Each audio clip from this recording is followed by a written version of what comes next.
Yeah, dude, I was tripping out on him on his designs and like concept, Yeah. and I didn't know about them or anything. And then once you mentioned them, I started to do some research, and I started to see images, and then just a lot of people talking about him. Like, are you a fan of his work? Check out his work.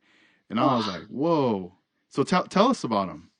well, I wish he had an Instagram page, or from what I know, he doesn't partake in any kind of social media.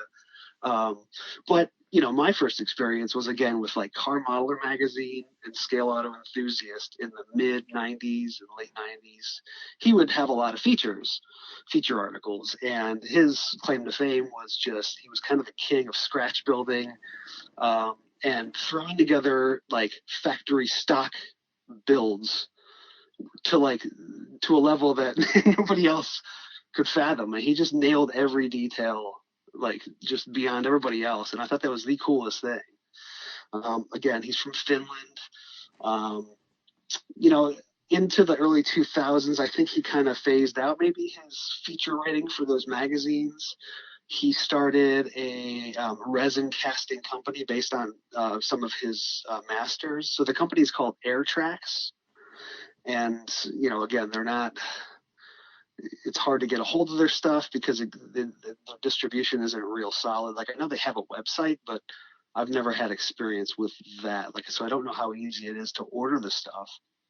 Um, Back in 2017, he and his business partner, I forget his name, Tipani, I think, they were scheduled to be vendors at NNL East. And I was like, whoa, I better take some cash because I don't, I know the quality of their stuff is like second to none. And like, so if you've ever been to like, some of these shows and contests where the vendor room opens up and it's like a mad dash to get to some of these vendor tables. And that was the case here. Like, I was like bumping elbows with like 10 other people and their stuff sold out so fast, but I was lucky enough to get, um, 1969 Chrysler 300 that they produced. And it's like a super, super nice kit. I'm actually finally getting started on it right now. Yeah, I was about to But mention that on one of your photos you had posted a 69 Chrysler 300.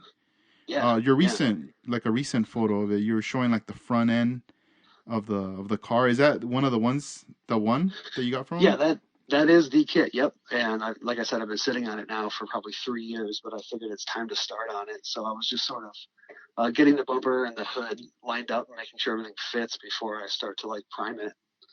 So yeah, pretty good quality stuff. Man, that's cool. Yeah, because I had found a thread online and it was just so many different pictures. There was a 65 Riviera that just stood out to me that he did. And Yeah. I was like, man, this guy's so dope. He's super clean too. Yes.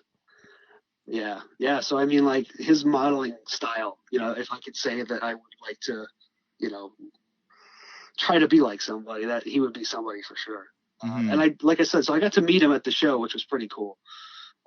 I didn't like turn all fanboy on him and say, oh, but he was pretty cool. He was busy selling kits. He was making money like Yeah. hand over fist for sure. So, Uh-huh. but very cool. And he had brought like probably 5 or 6 builds for the table at NNL East too. And so I got a lot of pictures of those.